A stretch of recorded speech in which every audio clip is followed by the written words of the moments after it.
I'm Conor Friedersdorf, a staff writer at The Atlantic. And I'm Phoebe Connelly, senior editor at Yahoo News. And how are you doing, Phoebe? I'm doing great, Conor. That is great. I'm doing great, too. I'm back in California after a while away, and it is my favorite season, summer. And the 4th of July was awesome, my favorite holiday. Particularly because San Diego lit off all of its fireworks at once, and I was not in San Diego, but I like the idea of that. I saw that happened. And I think I saw it, actually. We were in Laguna Beach, where there's 5 different fireworks shows visible from this one hill, and so we were watching it. And we definitely saw a long red glow far to the south, and we couldn't figure out what it was. And there were some kids behind us that yelled something about aliens. And then it went away after about 20 seconds. So I think I saw the San Diego thing, or maybe aliens. Pretty cool. If it was aliens, maybe James Cameron, or some other director can hop on that and tell that story for you. Yes, aliens on the 4th of July would be such a good title. I was in Washington, D.C., our nation's capital, where Excellent. You can stand up on a rooftop and see fireworks in every direction. And You feel intensely patriotic, of course, because here you are in Washington. Yeah, that is actually, the Atlantic offices at the Watergate have a good view of at least one fireworks show that I've watched before. But now, yes, I'm also glad to be back at low altitude because I was in Aspen, and high altitude just it does not agree with me. Oh, that's no good. Well, I just drink insane amounts of water. It's insanity. I mean, I can drink unlimited amounts of water at high altitude and never not feel thirsty. So I guess skiing is not a sport that I should take up. So tell us about the Aspen Ideas Festival. Yes, the Aspen Ideas Festival, which was widely mocked in various Twitter hashtags, and yet it was fun to attend. I got to see my colleagues James Fallows and Jeffrey Goldberg moderate panels, and they are very experienced and capable interviewers, and I definitely learned a lot from watching them moderate things. And, like any event of that kind, there are probably 30 different panel discussions each day, and so there are some good ones and there are some bad ones, and by the end you have panel fatigue and you think, I can never watch another panel again. Do you think conferences are defendable? Or are they only... do you really get anything out of them? Or is it really just the fact that it puts you around a bunch of other smart people and you end up having great conversations in places you don't expect?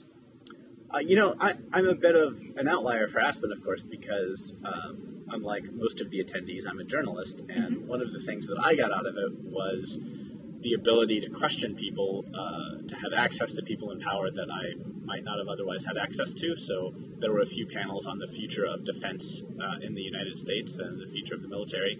And there were some conversations about drones where I got up and got to question some people who were on various committees that had access to classified information in Congress, and there were some retired generals.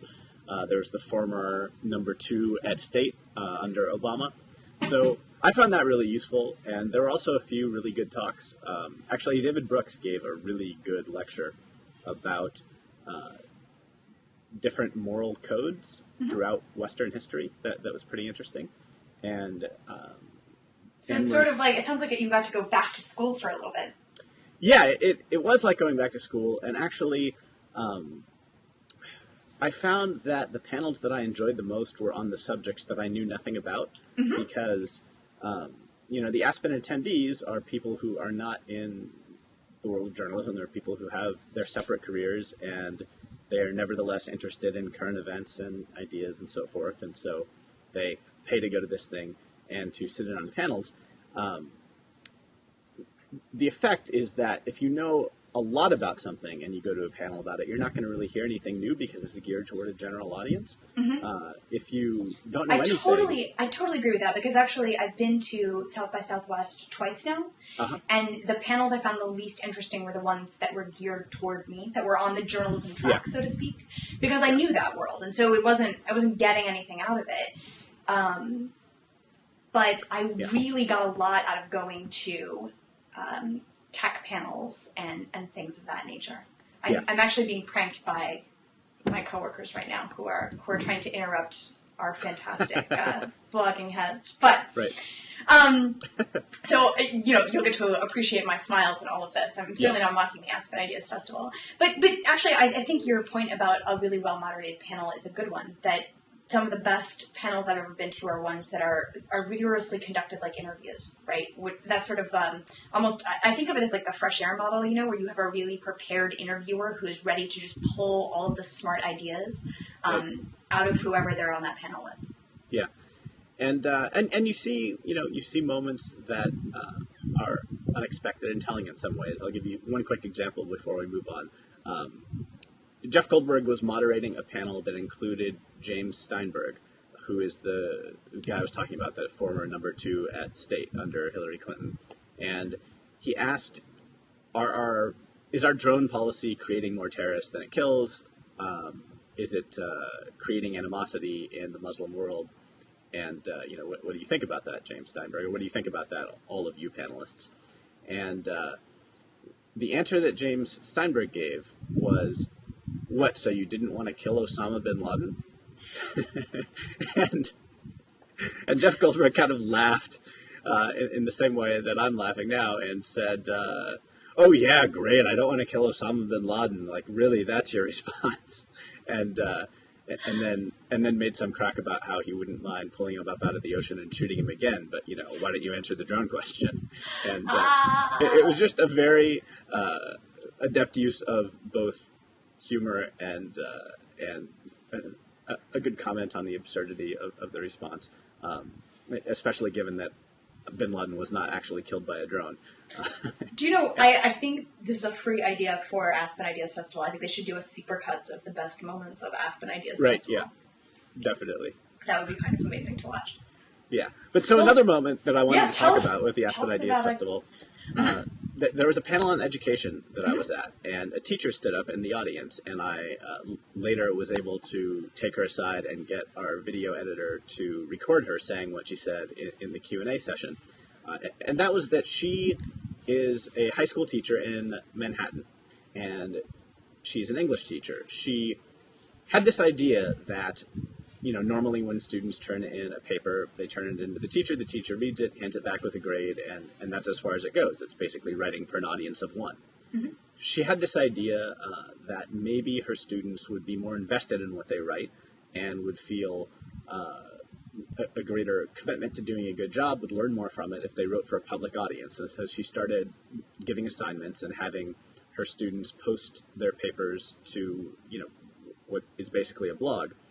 And in one particular case, she assigned them to compare, I think it was a Virginia Woolf essay, although I can't remember, but it was like compare a Virginia Woolf essay with this piece by Courtney Martin, who writes at Feministing in the Nation, and so they posted all of these things, and then Courtney Martin actually ended up responding to one of the students, and interesting.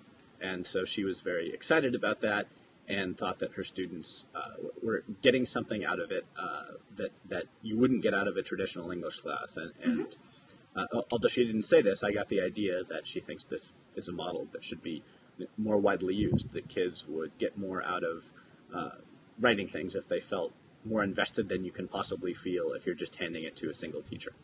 Now, out of curiosity, is she having them use their full real names with these pieces of writing when they put them up online?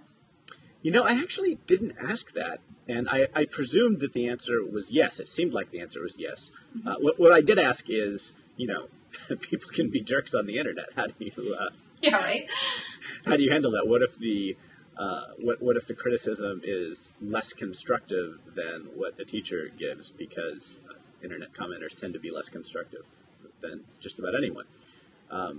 And she basically said that it's an important skill to have, to deal with people who are not being constructive, who are being jerks, and that one of the things that she wants to teach is how to put your ideas out there and get both good feedback and bad feedback, and to deal maturely with the bad feedback.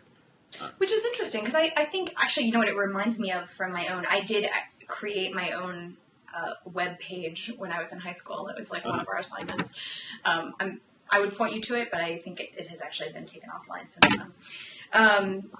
But it reminds me a lot, actually, of high school debate, which I participated in. And the idea that you had to sort of go out in a group larger than just your school and perform in front of judges who were a lot of times college kids, right, who would sort of come in and had previously done debate before, and who would listen to your ideas and give you feedback. And then at the end, I don't know if you ever did debate, but they would have forms, right, that they would rate you on and leave you comments, and then whoever your coach or your judge was would at the end of the tournament give you back all your forms, and you would have to read all this feedback from these people who weren't your teachers and they weren't your peers. They were, just grading you as you were up there sort of performing and speaking about it. But I sort of get a similar feeling of having to prove yourself in an adult space in as opposed to just in a classroom or just against other students. Yeah, and I think one reason why I don't know quite how to feel. I mean, I think it's a cool idea. I think that my initial reaction was to feel positively about what she was doing, and I think I still do. I have a little bit of a hard time wrapping my mind around this issue of getting the sort of awful feedback that you could get on the internet, because I've certainly gotten emails and comments on blog posts that I would not want to put on a high school aged kid. Yeah. And at the same time, I think that maybe there is in fact no way to protect kids now from that aspect of the internet.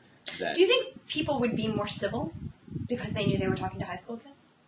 Maybe. I think most people would. I think maybe some people would be less civil. I think there's that troll mentality that some people are going to have, and that maybe a high school kid would cause them to misbehave in a way that was calculated to get a rise out of them or to break some taboo or something.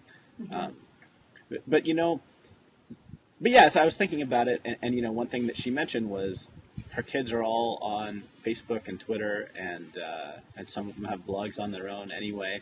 And so maybe it's silly to think that you can protect kids from any of that, and that, at least in a classroom setting, if they do get some awful comment, that there's someone there, they have a supportive community around them to learn how to deal with it instead of just figuring that out on their own. Right, or maybe what you're actually doing is taking interactions that they're already having. To a degree, I think it's naive to assume that kids don't already know how nasty the internet can be, because I think exactly. They're already experiencing that, and you're incorporating it and making it a formal part of education. I guess the other thing that I would wonder is, you do a one-off like that, and Courtney, being her wonderful, gracious self, engaged with those students, but if every classroom component had that online aspect and everyone was doing that, would they get as much feedback? Would it be a unique enough thing that people would want to respond to all of these high school student essays? Maybe you could take it up as a challenge, and you could turn all of your nasty troll commenters into constructive engagers with high school students in their essays. Yeah. It could be the new CAPTCHA. Before you can leave a comment on this blog, you have to read this high school student's essay and leave positive feedback. That's how you prove you're a human and not a bot. Right. Well, really the great danger, I think, is that when you Google The Great Gatsby in the future, you'll just get millions and millions of high school blog posts. It's all high school blog posts all the way down. Exactly.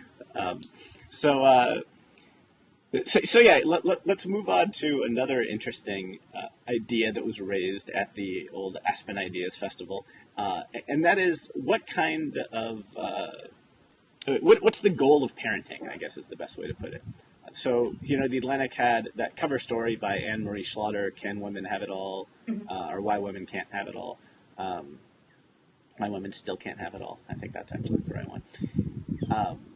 She was at the Aspen Ideas Festival. She participated in several panels. One of them was with the author of that Tiger Mom book, and an educational researcher, and someone else who I'm forgetting at the moment.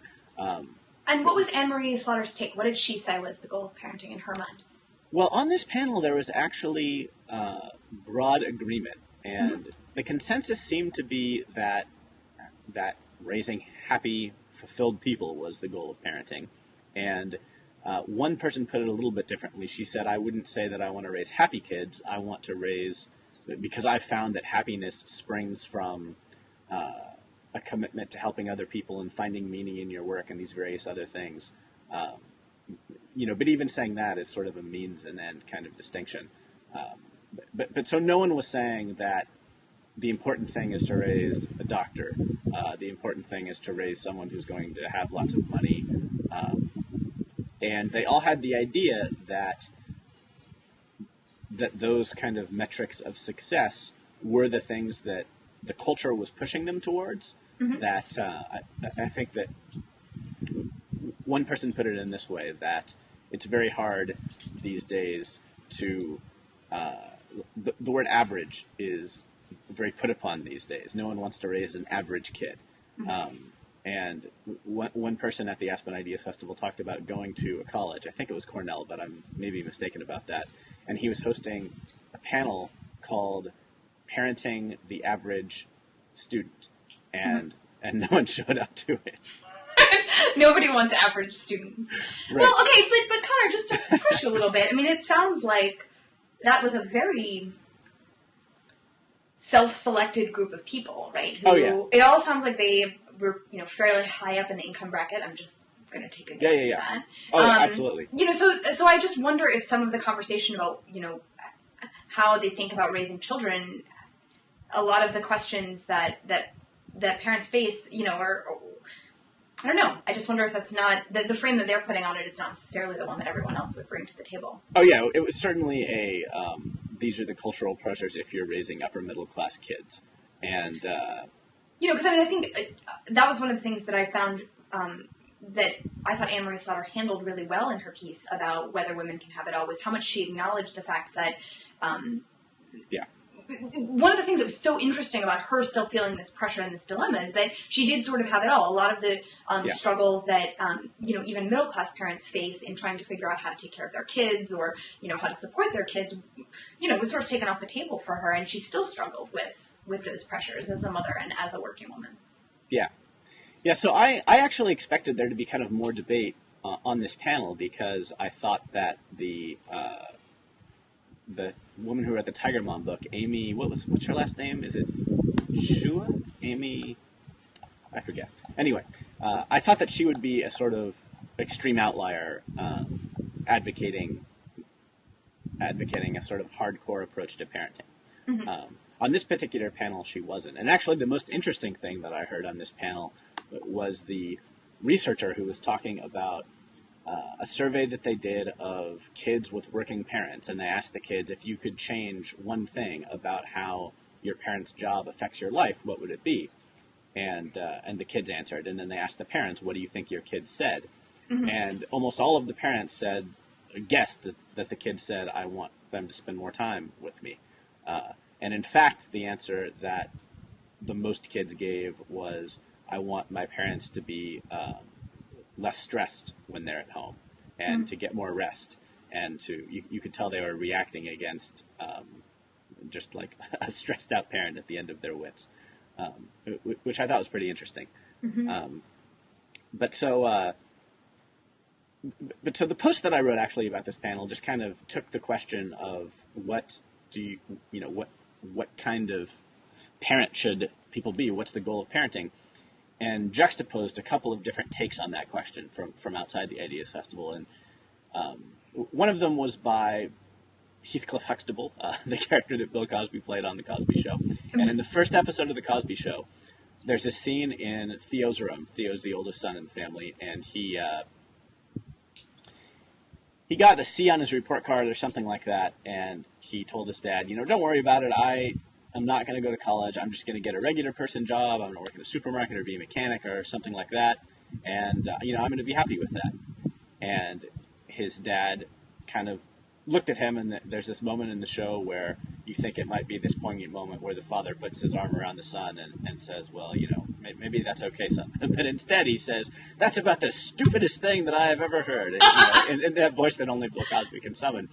And he takes out some Monopoly money, and he proceeds to go through a sort of monthly expenses household budget and says, how much are you going to pay for rent? How much are you going to have for food? And, he goes through the whole thing and says you're going to need this much for your motorcycle helmet because you're not going to have a car.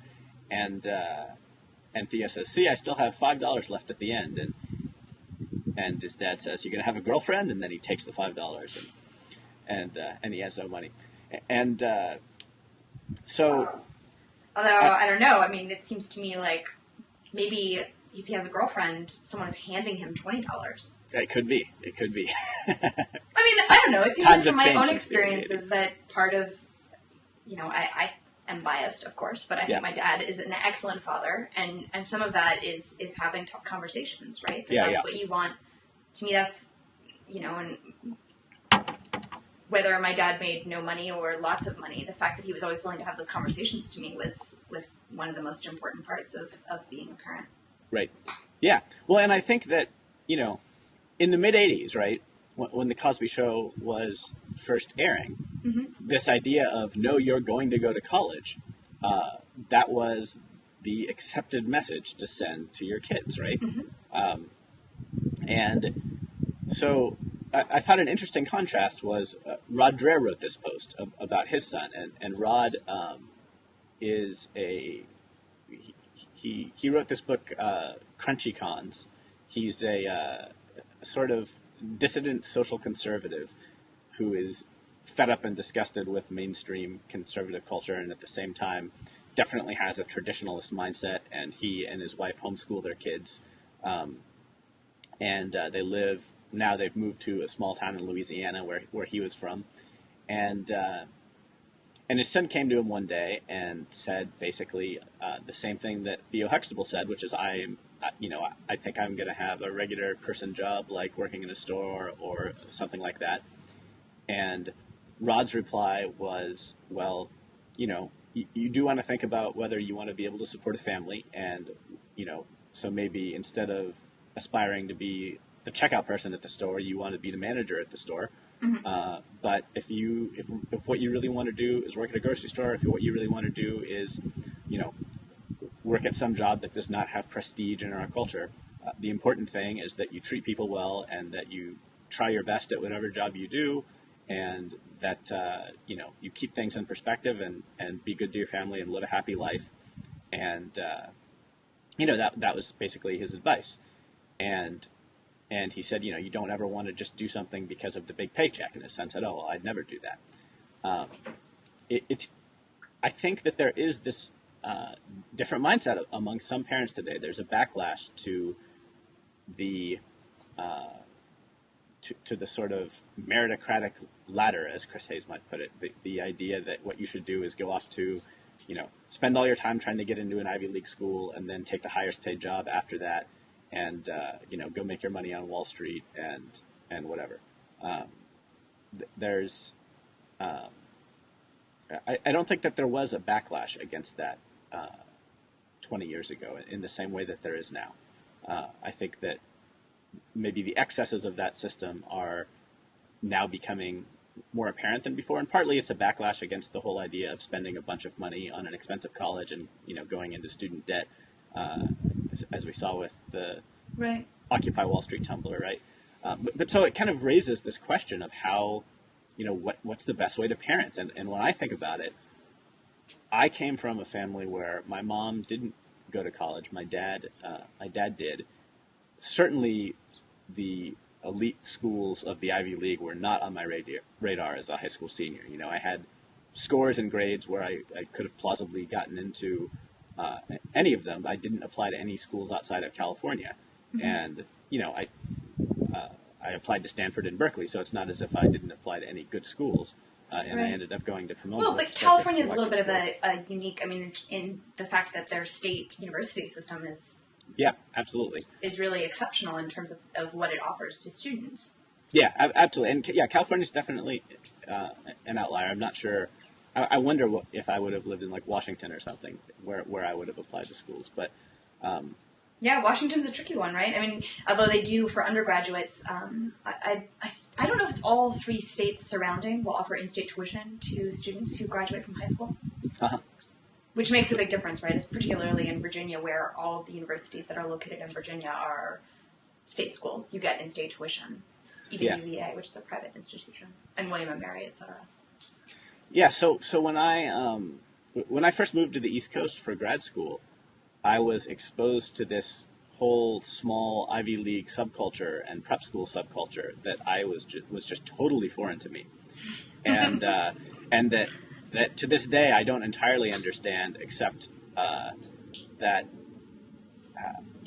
I have mixed feelings in this sense. I can see the ways in which I would have learned certain things had I gone through that system of high school and college. I probably would have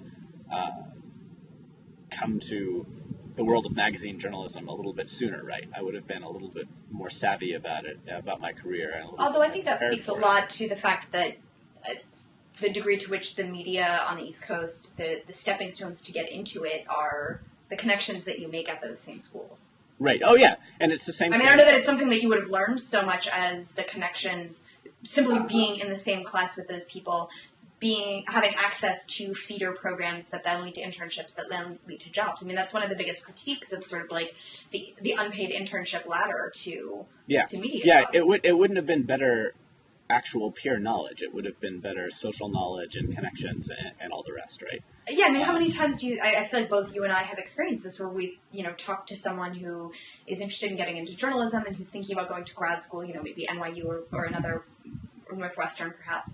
Right. And I feel like the most common answer I hear given by both myself and by my peers is, yes, that's going to give you access to connections, but whether you're going to necessarily learn more skills than you would if you just freelanced or, right. found a way to work in a newsroom, I don't know that that's necessarily true. Yeah, no, I absolutely agree with that. So I guess the conclusion that I've drawn, I've been thankful that I don't have, I guess, the pressure that I sense that people feel who come from that small subculture. Mm-hmm. And I don't know if pressure is even the right word, but there's just something about it that seems like it gives people priorities and expectations that I think make them unhappy ultimately, at least some of them unhappy ultimately. And wasn't there a news headline today? Someone did a study about income. I'm clearly, by the way, definitely quoting something that I just saw in passing on Twitter, which I'm finding myself guilty of more and more these days. I don't know if you are as well. That it was something like $75,000 a year was the point of income after which they were due to that point. I will try to track this least fact that I gleaned from the internet down and actually send it along to you. Yeah.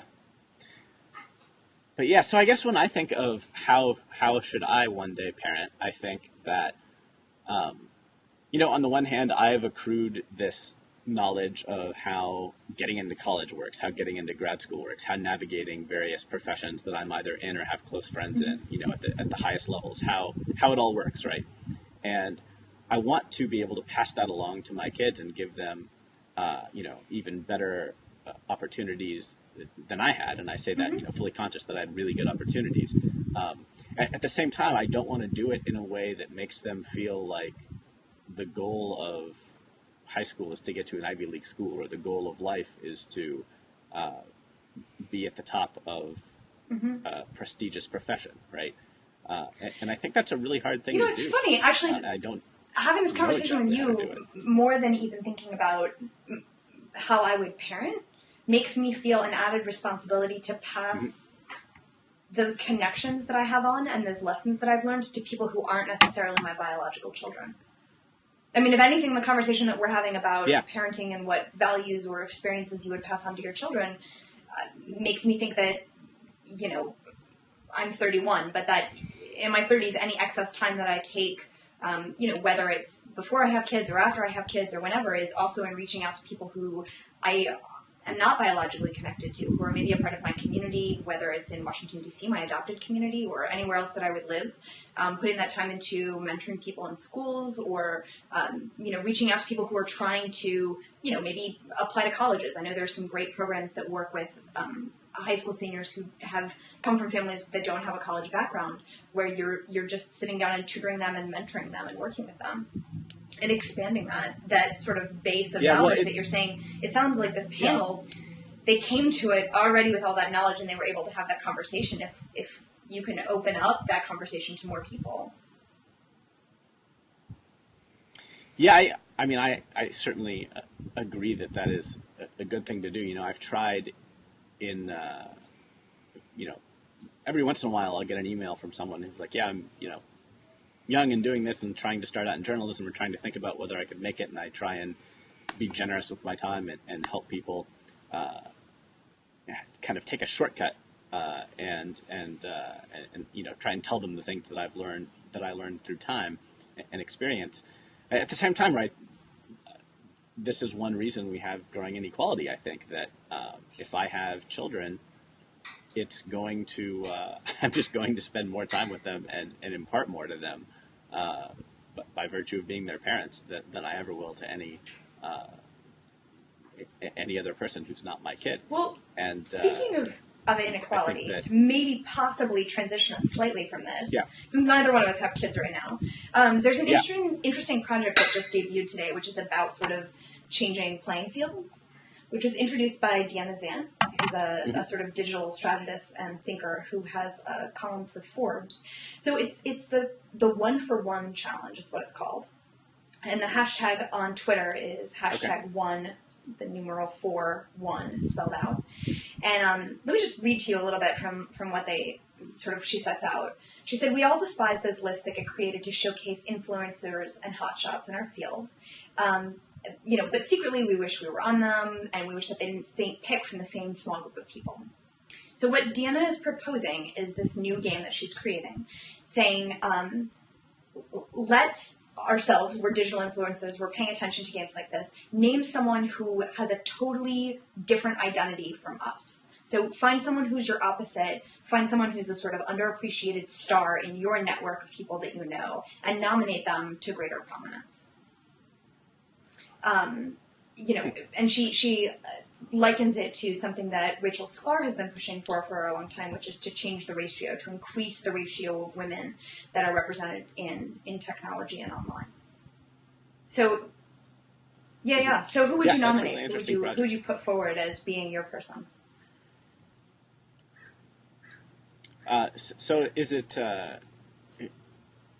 identity characteristics and ideas, or is it just... It sounds like Deanna's really pushing for identity characteristics to pick someone who is, you know, in your case, not a white male. But I think ideology as well, that you could pick someone who was, you know, ideologically different from you, but also maybe someone who was working in a different field from you, but was also sort of putting out ideas and thinking and moving and shaking.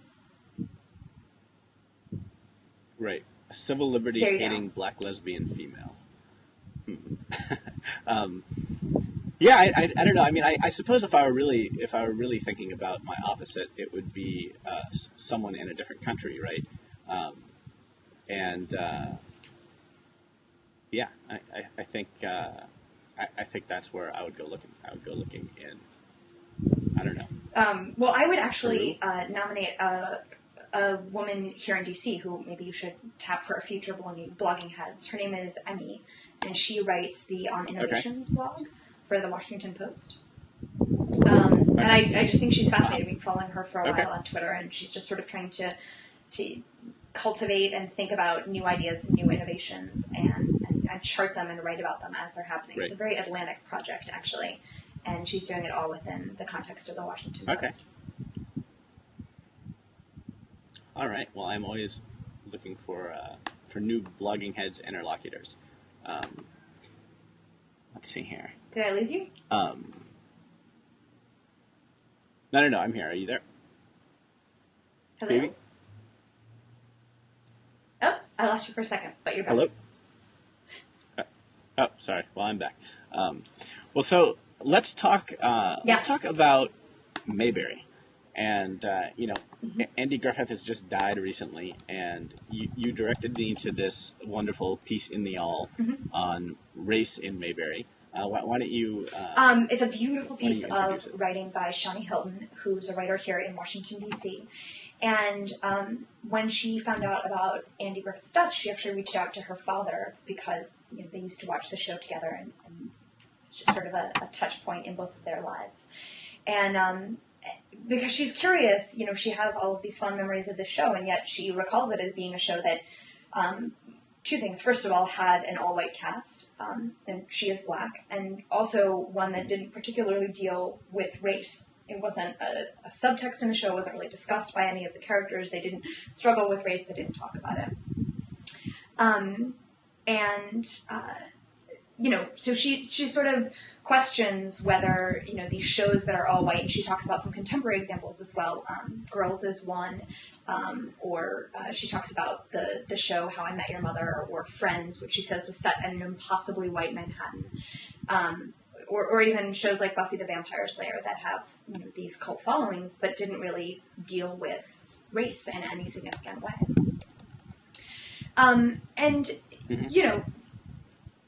She says that for her, Mayberry, because of, the sweetness of the characters and the ways in which they did struggle with problems within the context of Mayberry, it still operated for her. It still worked, even though race wasn't one of the subjects that they tackled. Right.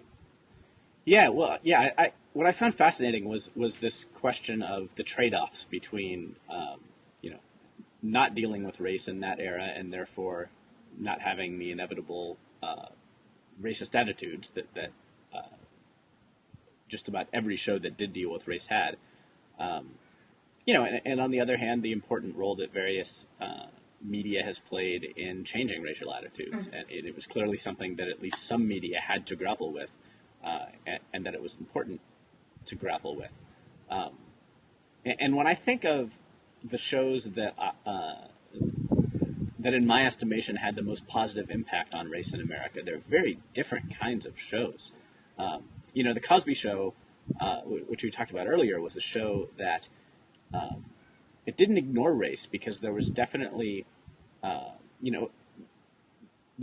treatment of historically black colleges in the show, mm-hmm. And there's treatment of African heritage in the show, mm-hmm. But there was not treatment, at least unless there was an episode I missed, of sort of anti-black racism in the show, mm-hmm. and so it was like a way of dealing with race that both, didn't ignore it and grappled with it in some ways, but also just didn't address the whole subject of anti-black racism. And I think I would strongly argue that the Cosby Show had a good effect on race in America. I don't think you're alone in that. Part of what intrigued me about Shawnee's essay was the idea that I don't know. I just think it's part of some larger conversations about sort of how race is or is not experienced by pieces of art that don't choose to talk about race, right? So we saw that with Girls as well, that in fact the fact that the show wasn't dealing with race became the starting point for a lot of really thoughtful critique and discussion about inclusion and lack of inclusion and how people were not being thoughtful about this subject. And I think Shawnee did a really skillful job of this as well, where she took a show that chose not to deal with race and used it as a meditation for the ways in which, she thinks about race and the way it works in culture. Yeah, it's interesting. Robert Putnam gave this lecture that I recently saw about inequality in America, and he was looking at various metrics of social mobility and talking about things like, looking at kids at different income levels and how many of them have become the team captain of a high school sport, mm-hmm. How many of them have parents that have coached their high school sports, and he goes through all these different metrics of, trying to predict social mobility of past generations and the current generation.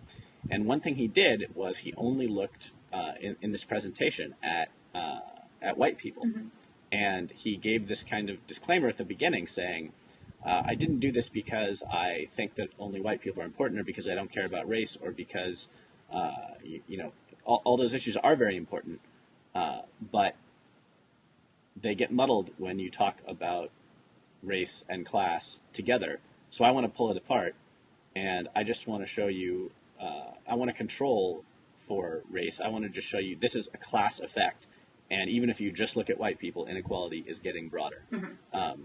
I thought it was a pretty interesting decision he made. I understand why he emphasized that. I don't know exactly how I feel about it, but yeah, this essay reminded me of it in a way. And it reminded me also of this commentary on Seinfeld, and I can't remember where I heard this. It might have been a stand-up comedian, actually. Okay. Although it could also have been like a critical essay. I don't know. But anyway, the take on Seinfeld was basically, it was talking about the criticism that Seinfeld didn't have any black people in it. Mm-hmm. And the response, whether offered by this essayist or by, I don't know who, anyway. So the response was that there was really no character that you could have made black on the show. Because the way racial taboos and sensitivities are in America, if you assume that Jerry Seinfeld had to be white because the show was built around Jerry Seinfeld, you couldn't have the over-the-top physicality of Kramer be the black guy, and you couldn't have the lazy, unemployed George be the black guy, and you couldn't have the sexually promiscuous Elaine be the black woman. And so... I don't know. I feel like that just seems like an easy way out. I feel like that's the same defense that was made by sort of and around girls, which I just don't. I don't know. I find it sort of lazy to think that you can't. Oh well, I couldn't write that character to be that way. You're making all these presumptions about. I mean, I don't know. I find it a more sympathetic argument to say that you are writing about a particular segment of Manhattan that was white. Right, and which is sort of the Mayberry, right? You're writing about a small white town in America, but I don't know. I find it hard to believe that particularly in Manhattan, you couldn't have people that broke free of those stereotypes that were just people, right? That were cast in different colors. And I think you're talking about more is the right. Assumptions of a certain segment of white America watching your show, as opposed to. I don't know. I mean, I would think that. You're right in that you totally could, write a character that would have worked. At the same time, the issue of racial sensitivity would make it, in many ways, harder and more fraught to do it. And, Then maybe you have to open up your writer's room so that you're making sure that you're writing out of a pool of writers that knows... Yeah, I guess the point I took away from it was not that, Seinfeld was right or wrong to do it that way, or even that was necessarily why they did it, but it just made me think about how this is a disincentive, right? Because it's harder, and it's more fraught, and people don't do things that are hard or more fraught when they can avoid it, because it's human nature. Actually, this also reminds me of sort of your example. Have you ever read Octavia Butler? She's a science fiction writer. No, I haven't.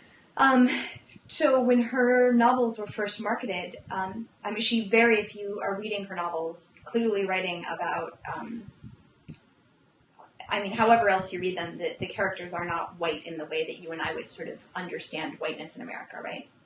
And right. Also, not to mention they're set in space or like on other countries or etc. Right? But sometimes she explicitly is like, calls out the color of her character's skin, etc. But when they came out in mass market paperback, all of the covers are these like 80 trashy space babes, with like these huge blowouts, right? And then they're like, cradling alien monsters, what have you. And it just bears no resemblance whatsoever to the characters that are in there. And, right. It was even written about at the time, and the defense of the publishers was always like, well, that's the only way those books will sell. The only way that these brilliant, award-winning science fiction novels would sell is if the cover art portrayed characters that looked nothing like what was described inside. Huh. That's pretty interesting. Let's see. I'm going down my list. Okay, let me run a quick theory by you. Okay. I want to hear what you think about this. Yes. So, one trend in higher education over the last couple decades has been for four-year colleges to compete on amenities. So you go on a college tour, and one thing they tell you is, our class size is this, and we have this percentage of tenured faculty. But they also tell you things like, we have this brand new dorm, and it has all this fancy computer equipment in the computer lab, and we have this great gym that you can go work out at, and this beautiful pool where you can hang out, and this lovely manicured quad and all of the rest. Right. And so, this competition for amenities is, both makes sense from a market perspective when you think about how students are choosing where to go to school and how to attract the best students, it's also driven up the cost of higher education. Mm-hmm. And so now we're at a moment when even very prestigious schools are starting to move into the online space.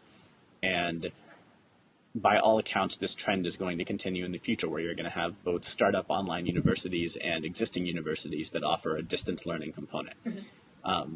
So here's my prediction, that as internet learning becomes more common, online colleges are going to start competing with offline amenities. And I don't know exactly how I think this is going to happen. I can imagine it a few different ways. One way it might happen is that Harvard and Yale might find themselves both with a bunch of students on the West Coast. Mm-hmm. And so they open up some kind of facility in Los Angeles, whether it's a place where you can go study, or a place where you can go socialize with alumni, or maybe they rent out part of the LA Athletic Club for intramural sports. Mm-hmm. For students on the West Coast. You can imagine a bunch of different ways. Yeah. So that's the sort of existing college buys facility elsewhere. So another way it might happen is, I imagine you could have basically the equivalent of the office space that telecommuters buy, mm-hmm. that kind of facility. I can imagine that kind of place catering to students, say, in Los Angeles. A bunch of students in LA are distance learning. Someone opens up a building in West Hollywood that is only open to students, or is, you'd have to be registered. The product is to be. You'd have to be registered, or maybe the product is just geared in a way that's who it attracts. Mm-hmm. That's who it's meant to attract. And so, people that are doing distance learning at Berkeley and Yale and Duke, all living in Los Angeles, all happen to work in this same space, and that space grows into a socializing place. And maybe it starts with just office space, and then one of these businesses buys a ping pong table, and slowly over time, it sort of forms these almost social clubs, right? Which is you can imagine it happening in a lot of different ways. Right, and the way you're talking about it, it mirrors, I think, something that we've already seen with online communities, right? Which is with organizations like Meetup, or even was this the last election that sort of that whole drinking liberally came out of, right? That it was like yeah. Was there a conservative analog to that? I don't know. Yeah, I don't know either. I mean, I'm only familiar, why drinking liberally I'm aware of. Who knows? I don't think I ever went to one of their meetups, or at least not that I know of. But this idea that people that you encounter in an online space, you still have a desire to have offline connections with them. Yeah, and I think that the college experience is something that a lot of people have a desire for. Mm-hmm. I think that being in college is a particular life phase where you have a lot in common with other people who are doing that same thing. Maybe you don't have a lot in common with everyone who is playing online poker on the site that you play on, but you really do have a pretty strong common experience with anyone who's taking online classes and is, in their early 20s or late teens or whatever. Mm-hmm. I don't see any reason why the amenities market would go away just because fewer people are going to four-year colleges. So that's my prediction. We'll see if I'm right. I like that prediction. I also think that you're articulating speaking to a discussion that I think has been ongoing about just the desire for common spaces, right? For mm-hmm. People to be able to get together and whether it's work on their laptops all at the same time or, to congregate and to have conversations and interactions that feel right. A little more accidental.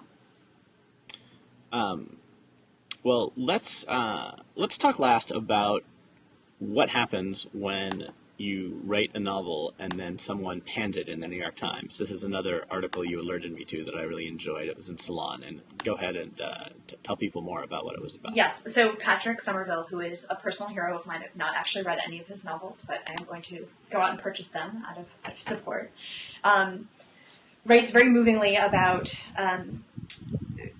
finding out that his novel has been reviewed by the New York Times. And his wife reads the review first, and, she kind of tells him, your novel kind of got panned. But most distressing to him is that part of why it was panned was a confusion that the reviewer had about two of the characters at the beginning of the novel. So she said that in action, occurred to one character when in fact, if you read a little closer, in fact that was not the case. That character right. did not undergo the trauma that she assumed he had. But part of why he sort of thanks her is, he thanks her both because, it was publicity that his novel was given, but also that he ended up having this really interesting back and forth with an editor at the New York Times about the correction,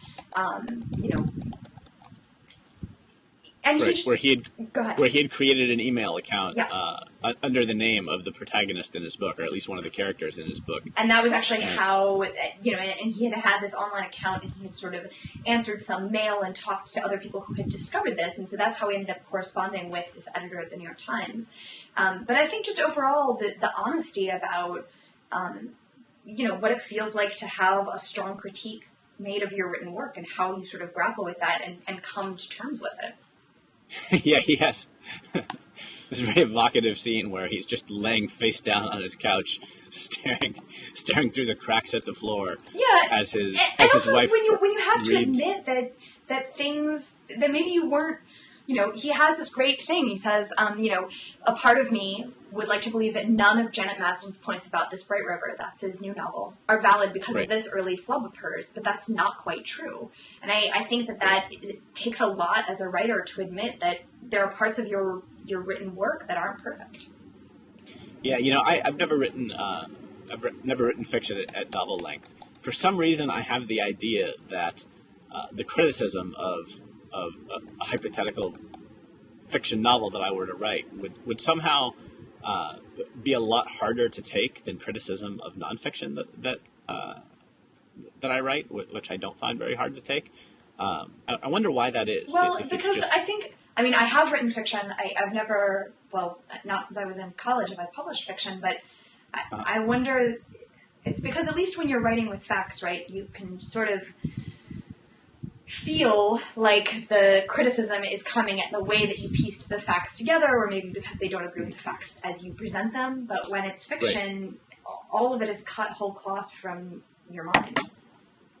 So it's all yours. There's no one can take any responsibility there. You can't ever know, as both you and I have experienced, that someone is critiquing you because they don't like the facts, or they don't like the story that you've perceived and then you've told.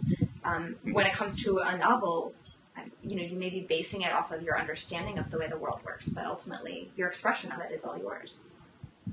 Yeah, well, and I guess it's that someone is saying your notion of what is true is either wrong or badly conveyed. Right. I guess that's it. But yeah, I guess it's interesting because I without question, I think I would find it harder to be criticized writing fiction, and yet, you can be actually wrong in nonfiction in a way that is much more cut and dry and clear. Like someone can definitively prove you wrong in nonfiction. Yeah, but in fiction, the worst. Yeah, that's true. That's true. And at least with nonfiction, you're like, well, but I got the facts across correctly, or right. Even if you're boring in nonfiction, you've accomplished. You've at least gotten information. But if you're boring in fiction, it's just like game over. Yeah, but that's interesting, right? That the thing that horrifies us is the notion that we would be boring. Like, why that? Why is that the fear? Because don't we want to have conversations? Don't we long to have dialogue? And good fiction creates that dialogue. Good fiction lets you into someone else's world. It makes you believe in something other than your own experience, or shows you a part of your own experience that you hadn't conceived of in that way before. Right. And as a reader, I definitely, when I read fiction and it's bad, I definitely feel a different feeling than when I read nonfiction and it's bad. I feel, if it's really bad fiction, right, depending on what is bad about it, you can feel that terrible feeling of embarrassment for others, mm-hmm. even though, you're sitting looking at a piece of paper and the author has no idea. But yeah, I think I actually would have a hard time reviewing fiction too, now that I think about it. It's some of the toughest writing I've done is reviewing fiction. I've done it a few times, and it given how much I've read and how much I love fiction, I thought it would be easy, and it was not easy at all. Yeah. To be able to put into words why something that is created works or doesn't work is a lot tougher than I expected, certainly. Yeah. I just wouldn't want to... I think I would enjoy reviewing a fiction book that I really loved and trying to convey why it was so great and why people should read it. I think I would not enjoy at all the task of reviewing a fiction book that I did not enjoy and that I did not think that people should read. Mm-hmm. No, I totally hear that. I have actually turned down a reviewing assignment once because I read the book and I didn't think it worked, but it didn't seem fair to sort of pull someone's fiction apart just because it didn't work for me. Right, yeah. Well, thank God I have not written a novel because otherwise I would be wondering if you were talking about my book. Oh, no. Yeah. So there we go. I guess what is our task? Our task is to go home and think about our opposites and consider the plight of the fiction writer. Exactly. Well, it has been enjoyable as always. Thanks, Phoebe. Yeah, a pleasure. Thanks, Connor.